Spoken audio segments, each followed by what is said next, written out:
want to make sure that you at home that are watching through our YouTube channel, welcome. Thanks for joining everybody this morning. We miss you. We're looking forward to seeing you when, I don't know, when you're vaccinated, when you feel more comfortable, when things change in the world just a little bit. But please know that you're missed. We're looking forward to seeing you. All right, please turn in your Bible to Revelation chapter 13. It is the last book of the Bible. Revelation 13.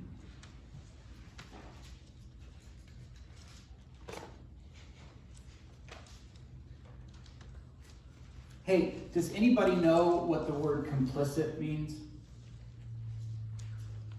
Complicit. Anybody ever used that much? Anyone ever been part of a RICO trial? No, I'm just kidding. Complicit, if I'm going to use this word, I'm going to introduce it to us, complicit, because it's the exact right word. Let's say that you work unloading a truck for a company, like you work in the warehouse, shipping and receiving and things like that. And somebody that you're working with takes some stuff off the truck and puts it in their vehicle to steal it and take home. And they expect you to look the other way. They expect you not to say anything or do anything. Just let them go ahead and steal it. And in fact, later you're the one who has to sign off on the paperwork, and you don't put anything down. You put everything is there. Nothing's missing, no problems. Sign off on the paperwork, shipping and receiving, good to go. Well, if this was the case, right? I'm making this up. But while you didn't steal anything, you became complicit in the theft. That's what complicit means. You may not have done the stealing. You may not have done the taking of whatever it was home. A few expensive toasters or coffee makers that you're going to give to. Maybe you didn't do that. You didn't do the thieving. But you were complicit because you signed off that everything was okay. Does that make sense? You understand that type of complicit? Now, I know in some cases, I just want to make a side note, in some cases, there are like, say, violent or intimidation consequences and fear for you to go along, and you would be put in harm's way if you were to go along with something like this. I'm not talking about situations where there are powers and pressures that force you into doing things that you don't want to do. I'm not talking about that. I'm talking about when, you let it happen and you signed off on it. In essence, with your silence, saying it's okay. That is a type of being complicit. Okay, next word, counterfeit. What? You can talk back to me. What's counterfeit? Fake. Fake. What else? Not real. An imitation of the real thing. An imposter of the real thing. This morning, when we look at just a very small section in Revelation chapter 13, we're going to talk about complicity and counterfeit. Remember that we are fighting despair in this season of Lent by taking little deep dives into sections of the book of Revelation. This book that is confusing, scary, one that we avoid. We want to clear up some misunderstandings, and really John wants to enlist us into this battle where we fight with our speech, where we win because the Lord raises us back up, where the view from above, Jesus is Lord, But the view from where we are below, it sure doesn't look like that. And John is asking us, inviting us into seeing the world in this mysterious, magical, fantastical way so that we might know what's going on. All right, let's enter the story.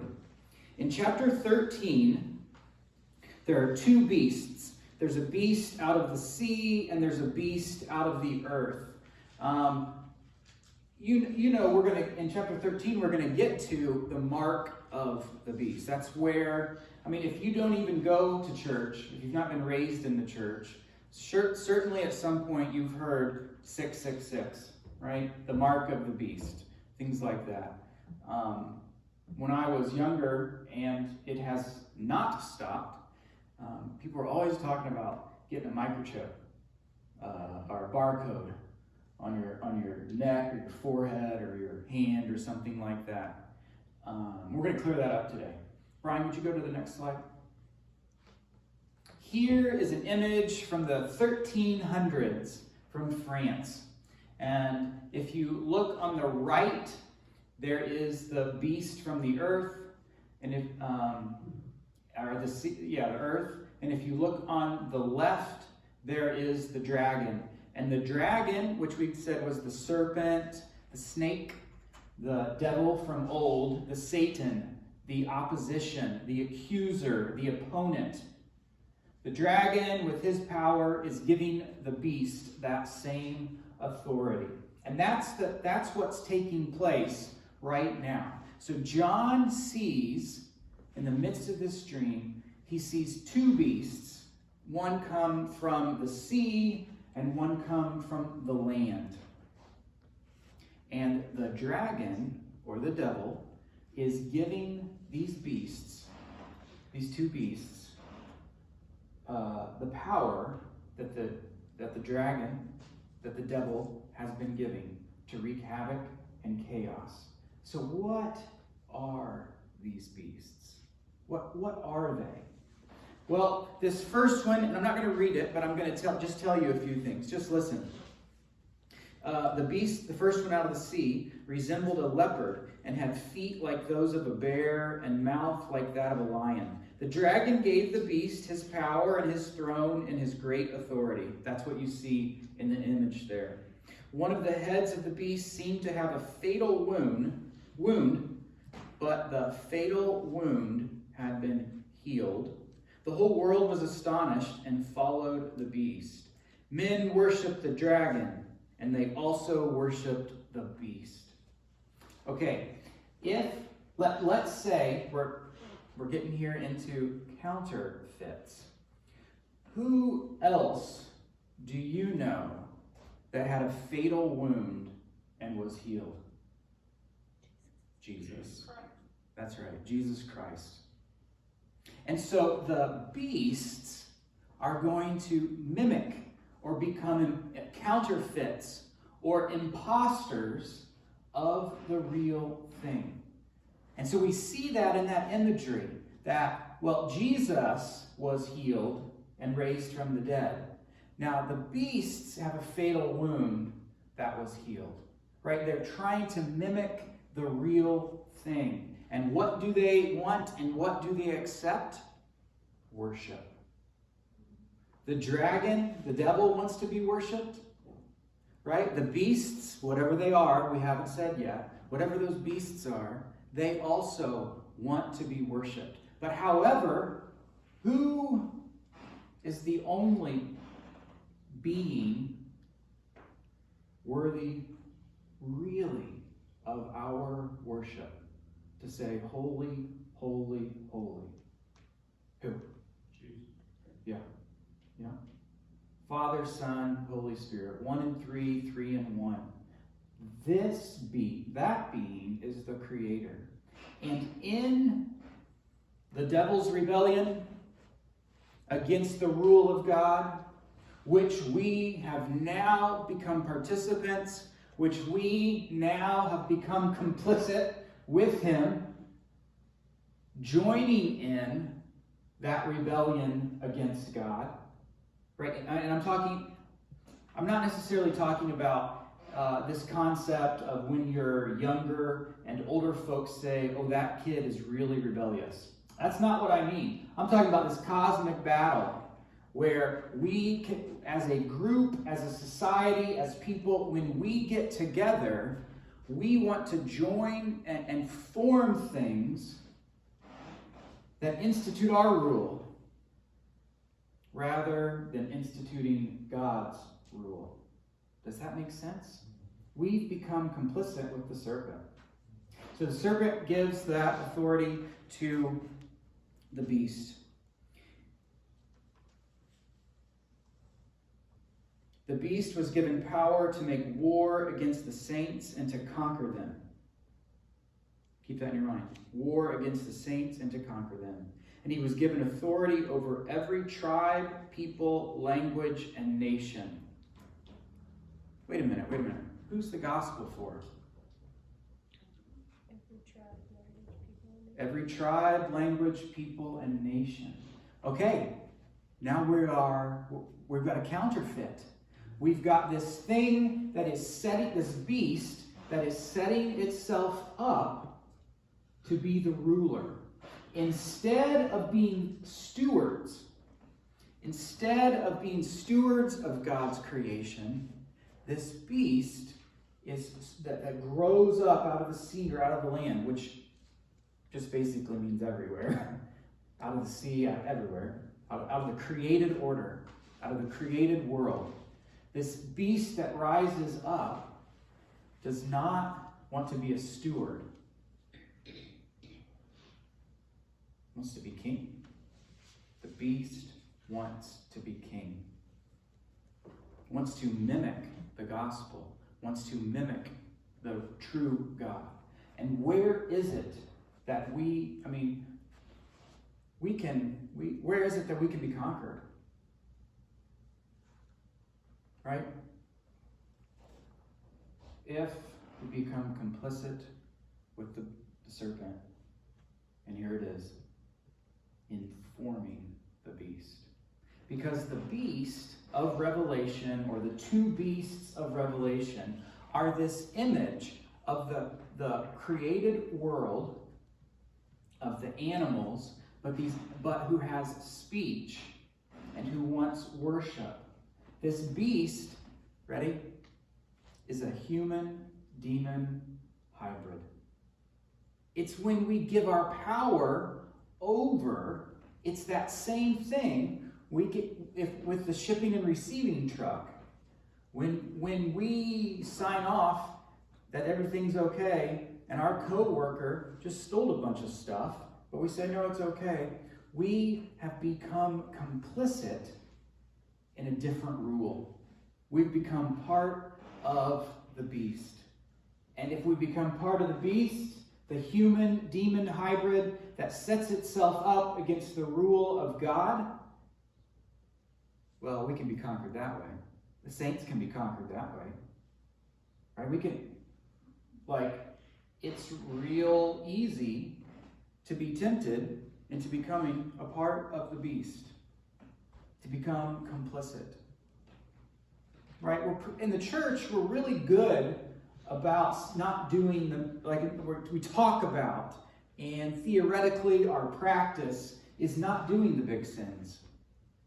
And we abstain from things, and we are marked by different practices and living and speech and all this kind of stuff. And that's great, but the real sneaky thing is that you and I also are in rebellion to God. And when we get together with other humans, we form amazing groups that can do great things or that can do terrible things. When we get together as groups and use so much power and creativity that we have been given to do terrible things or bad things, we become part of the human-demon hybrid, the beast. The beast is us. Yeah. What the enemy is us, right? Yeah, that's what That's what the beast is. So you don't need to be afraid of some creature or some kingdom or something overtaking and conquering the saints. No. You just got to keep yourself as a stranger. Keep yourself as an alien. Keep yourself as a sojourner. Keep yourself as one who is headed to a different land. This is just different language. This is the way that John, our brother John, presents it as the last writing from the disciples or from the apostles. He gives us this in order to maintain and endure through whatever might happen until the Lord returns.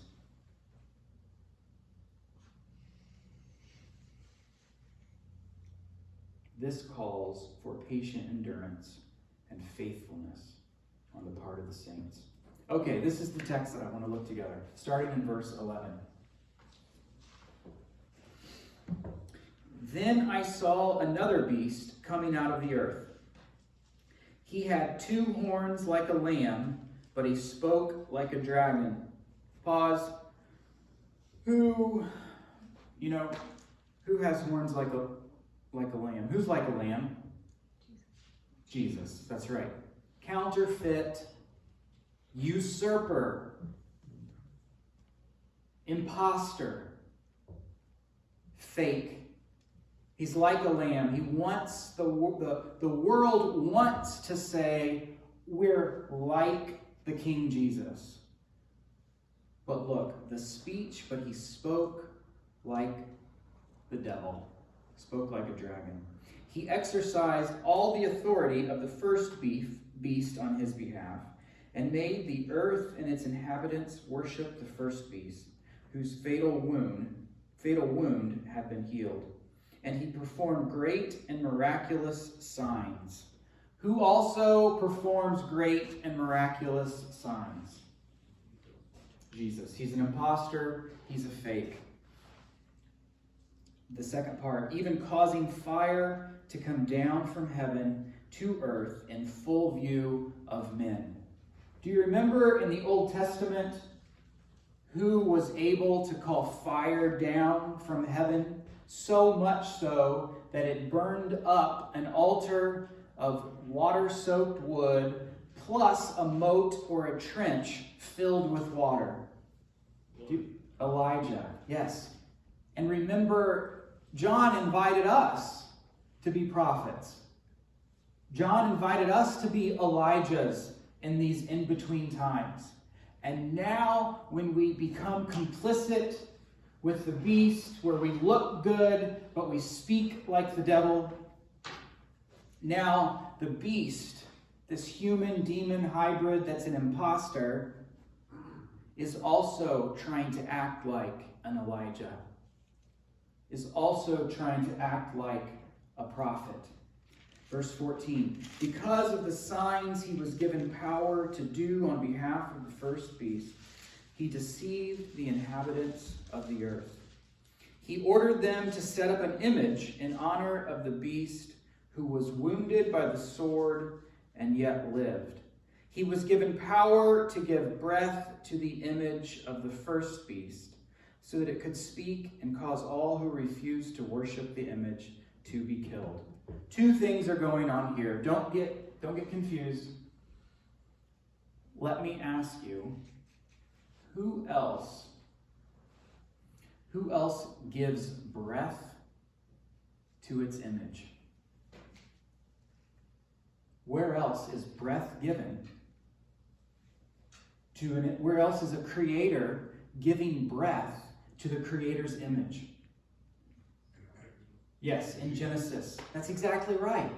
Look, the human-demon hybrid, the beast, which we could become a part of and complicit with in setting up ourselves as rulers like God, only without the input of God, separate from God. Then it's going even further.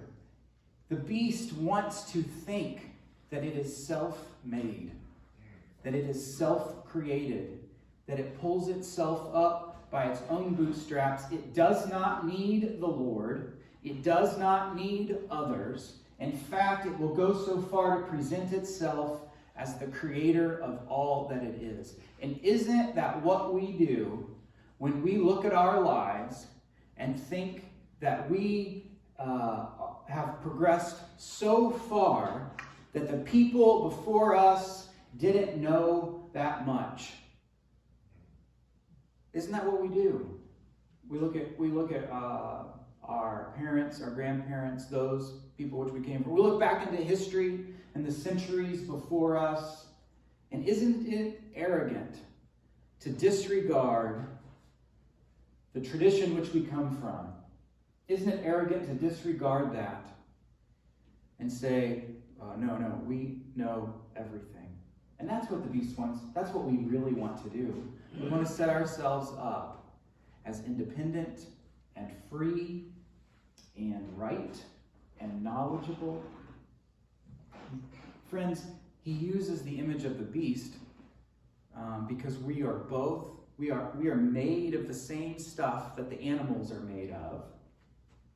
And yet we are also made in the image of God, which the animals aren't made of.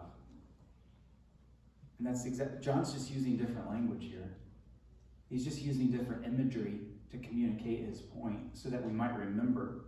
Right? These are drastic, warlike terms. Who else do you remember set up an image in the Old Testament and asked everybody to bow down to it, and a few kids chose not to?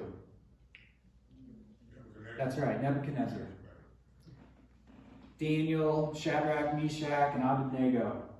There's an image set up and is asked to bow. Everyone is asked to bow, and everyone bows when the music goes off, except these foreign boys who have been imported into the Babylonian society. They chose not to bow down. Here we have an image in the Old Testament of those children, those teenagers, teaching everybody else, do not become complicit with the beast. There's just one God, we worship him. And O King, we don't need any time to think about it. We're not going to bow down. You can throw us in the fire. God will save us. But even if he doesn't, even if God doesn't save us, we still won't bow down. That's the way they talked about it in the book of Daniel. This is the way it's being talked about in the book of Revelation. Another image that we know from Genesis chapter 11 is the Tower of Babel. And what was the goal of the Tower of Babel? That humans would be united in perfection apart from God. And instead of God coming to us, we are going to build a tower to the skies. And we will put our name on it in lights. And we will recognize what we have done. And instead of trusting in the promise of God, that God will do what he says he will do, and God will not flood the earth again, just to hedge our bet, we're going to take some tar and we're going to waterproof this Tower of Babel. Just in case it floods again. That's all. You know those stories. That's all that John's saying. Let's not make it any more. Let's not make it any more mysterious than those stories I just mentioned. Verse 16. He also forced everyone, small and great, rich and poor, free and slave, to receive a mark on his right hand or on his forehead, so that no one could buy or sell unless he had the mark, which is the name of the beast or the number of his name. This calls for wisdom. If anyone has insight, let him calculate the number of the beast, for it is man's number. Or it's human. It's the human number. The number is 666. We mentioned this before a couple weeks ago.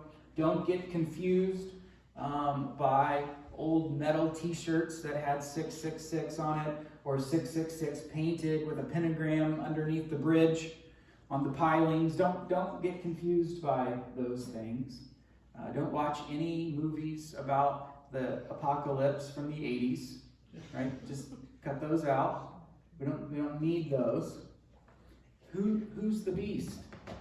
Oh, darn it. It's us.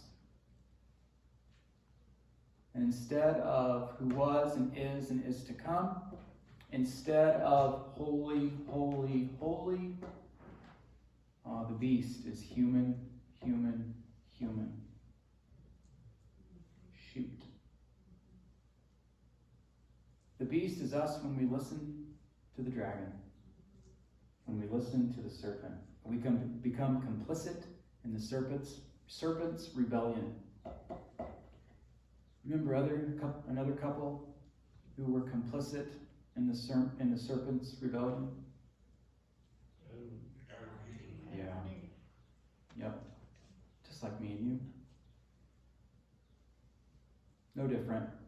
Don't be confused by the book of Revelation. No different. And as to the location of this number, remember, we used to write little parts of the law on scrolls and put them in boxes, and we would tie them to our foreheads or our wrists, sometimes put them on the door jamb. More counterfeit, more fakes, more imposters, more usurpers, which is what we are. We want our own rule, independent of God. And so instead of putting the law there, instead of putting the path of God on our foreheads, instead of putting the way of God on our foreheads, okay, we're just going to put our own number. No longer God's speech directing us, the serpent's speech directing us, inviting us to eat the fruit so that we can be like God. This is the meaning or the thing that is the beast. What Revelation does is pull the curtain back to show you that when love, joy, peace, patience, kindness, gentleness, faithfulness, and self-control. 8, right? Did I get them? I think I got it. That when we practice the fruit of the Spirit, we need to have banners with those words on them. We are refusing to be a part of the human-demon hybrid.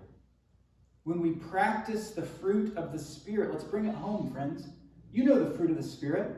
When we practice those things, we are refusing to be a part of the human-demon hybrid that is in rebellion against God. Your heart is inclined to be complicit and pretending God doesn't get the win in the end, but you do not have to be complicit. One of the things that we are going to do, Brian, would you go to the next slide? Oh, I forgot. Here is an image of a Coptic church inside, and it is a representation of John's view of the world. All the nations are lined up in levels, and the angels are above, and the people are below. And the hosts of the heaven are sitting on the sidelines. The cosmos and the animals are waiting and watching to see when do the people get changed? When do the people get redeemed? And here at the center of the drama is the crucified Christ, who brings life and light to the whole world. Can you imagine being in that building every week? They're nice enough that they put benches in. But there was a time when you stood waiting for the drama to be finished. We'll reenact it each week. But in the world, we're waiting for that drama to be finished. We don't want to make up the beast. We do want to make up the family of God. We do want to be a part of the saints. We do want to be a part of the church. Past, present, future. The church visible, the church invisible. All of those, whether we see it or not, who respond in their hearts, their minds, in some way to the touch of God. That's what it takes to exit out from the beast. To not be complicit, to not participate in being a counterfeit. That's what that. Whenever God moves, speaks, does something, I don't care.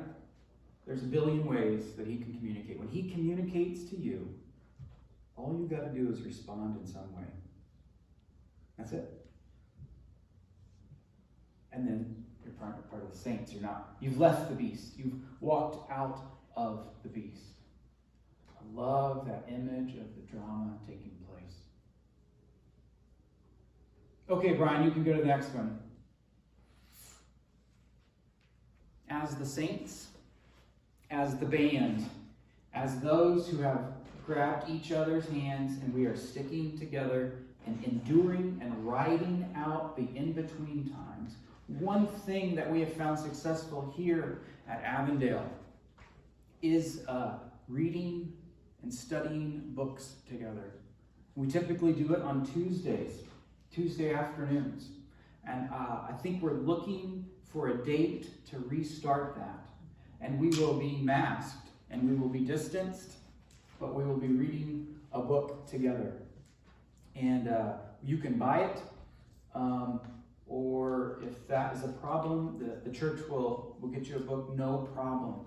Here are some books that we've looked at in the past as we hold hands together, writing out these in-between times, enduring with each other until the end. We've looked at this book by a pastor in New York who's Italian and has two congregations, one's Spanish-speaking, one's English-speaking. It's called Emotionally Healthy Spirituality. And that tagline is, it's impossible to be spiritually mature while remaining emotionally immature. It's what the mystics said 500 years ago when they said, you have to know God in order to know yourself. And you have to know yourself in order to know God. That's what emotionally healthy spirituality is. We see a lot of people that look and act spiritual. I'm not interested in that unless it's backed up by emotional health in relationships, in practices. Okay, so we've studied that together. What's the next one, Brian? We also read a book that is it's just a step forward beyond a historical fiction. It's about the 5 women in the genealogy of Jesus. 5 little novels in this book. Who read that? Do you remember that? Yes. Wasn't that amazing? All the context and all the politics and economics and setting of the day are absolutely correct for the women that she investigates. It's Tamar and Bathsheba and Ruth and Mary and I'm embarrassed. What is it? Rahab. Thank you. 5 looks into these women in the genealogy of Jesus. What's the next book we've done before, Brian? Anne Rice, who you may know from other kinds of literature. When she came back into the faith, she wrote Christ the Lord out of Egypt.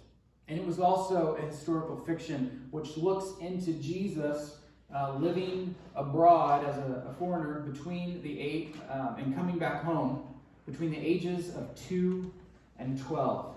We don't know anything that happened, right? But she pieces together a narrative which is informative for our formation. Was there another one up there, Brian?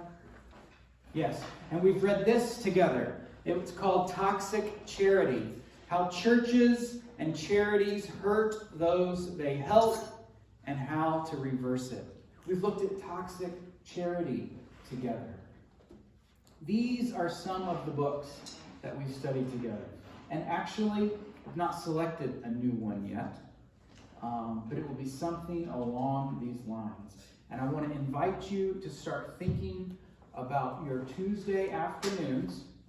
For those of you that don't work, start thinking about scheduling every week your Tuesday afternoon as your church book club.